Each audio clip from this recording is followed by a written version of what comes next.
Hello there, I'm Nicholas, and this is On Listening with Chi Rising Studio. Thank you for joining me today.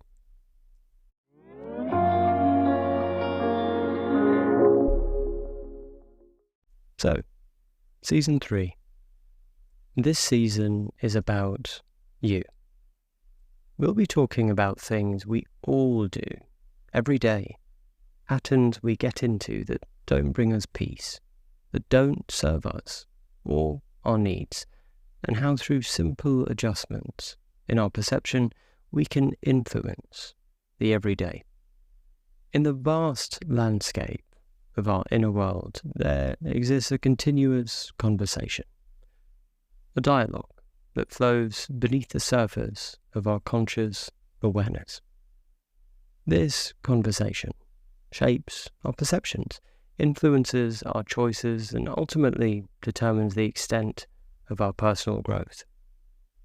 Today, we'll explore the intricate art of listening to this inner dialogue, understanding its nuanced language, and recognizing its transformative potential. Let's begin by understanding what we mean by inner dialogue. It's more than just the thoughts that roam through our mind.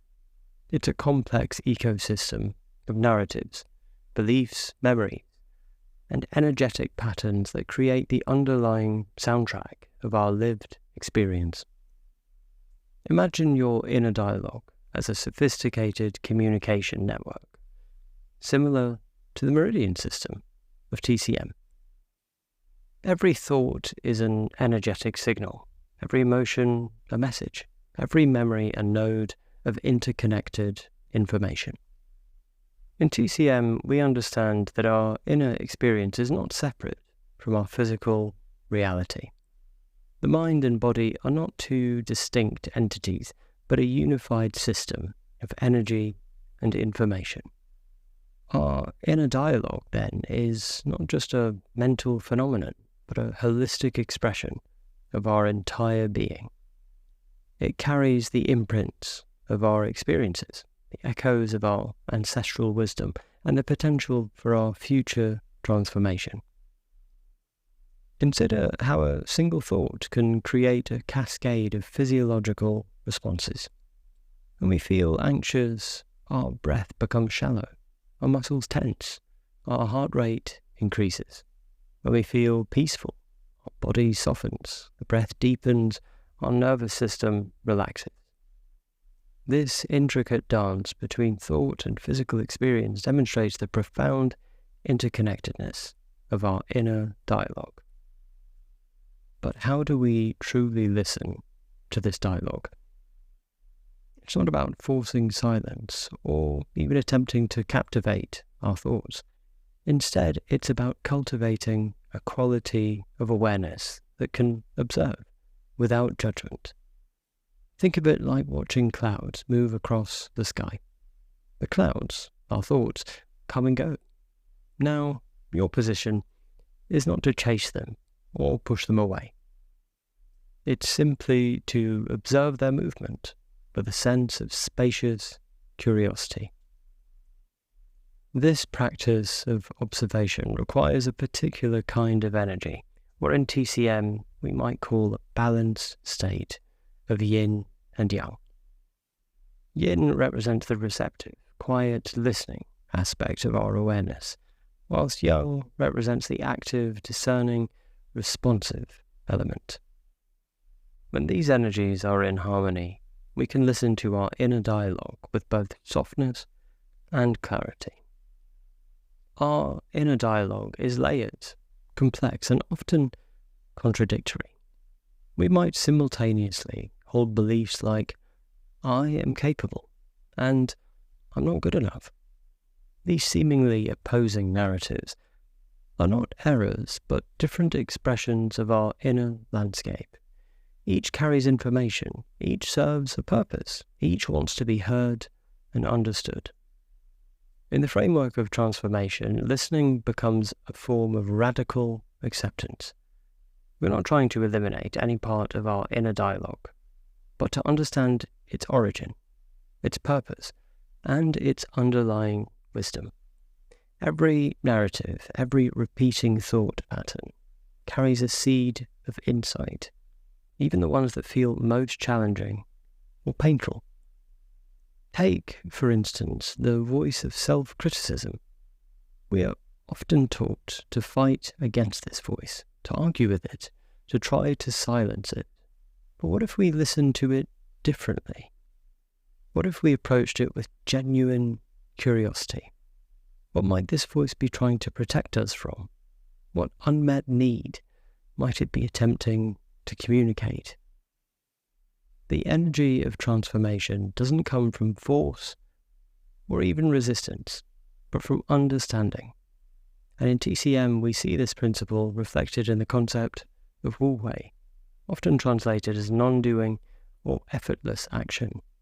It's about creating the conditions for natural change, rather than trying to manufacture change through willpower alone. Our inner dialogue is constantly changing and growing, much like the natural cycles we observe around us. Just as trees shed leaves in autumn, preparing for the stillness of winter and the renewal of spring, our inner narrative also goes through cycles of release and regeneration. Listening becomes a form of ecological awareness, understanding the natural rhythms of our inner landscape. This process of listening is not a linear journey. It's more like a spiral, where we revisit similar themes, but from increasingly refined perspectives. What once felt overwhelming might now feel manageable. A narrative that once seemed immovable might now feel fluid and transformable. The practice of listening to our inner dialogue is also a practice of compassion. Not the surface-level compassion that dismisses difficulty, but a deep, radical compassion that can hold space for all of our human experience. It's about creating an internal environment of safety where all parts of ourselves are welcome. Consider how a skilled therapist listens, not to fix or change, but to understand.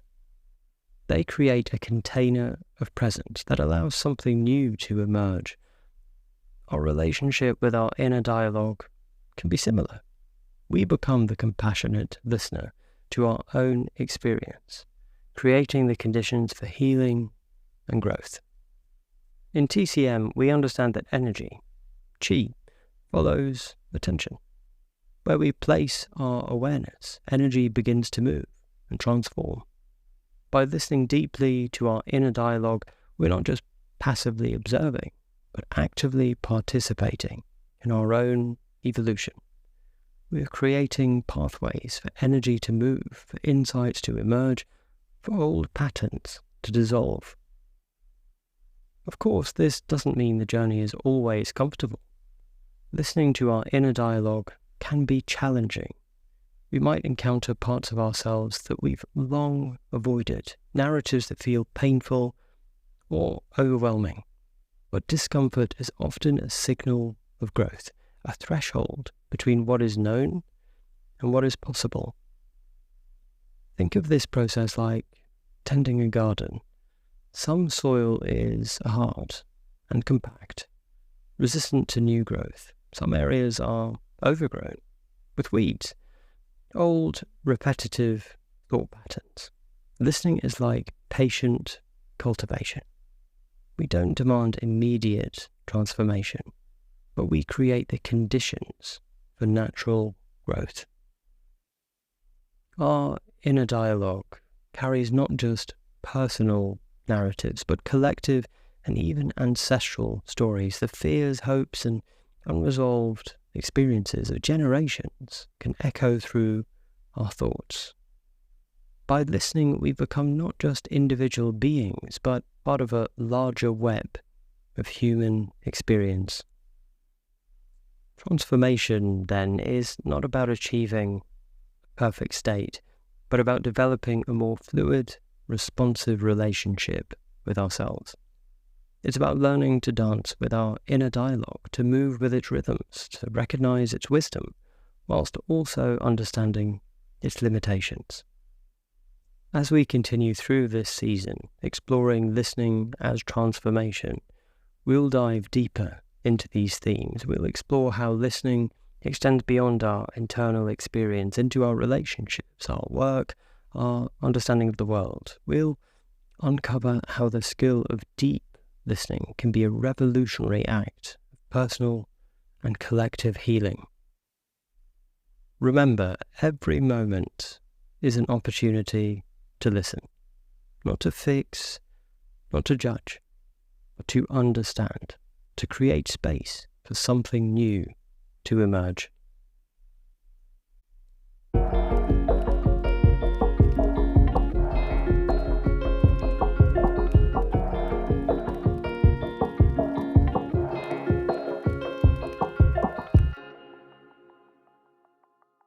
If you found value in this episode, please consider sharing it with a friend who might also find it interesting. Your support helps us continue to create this space for learning and growth. You can find out more about our studio and the podcast at chirising.studio.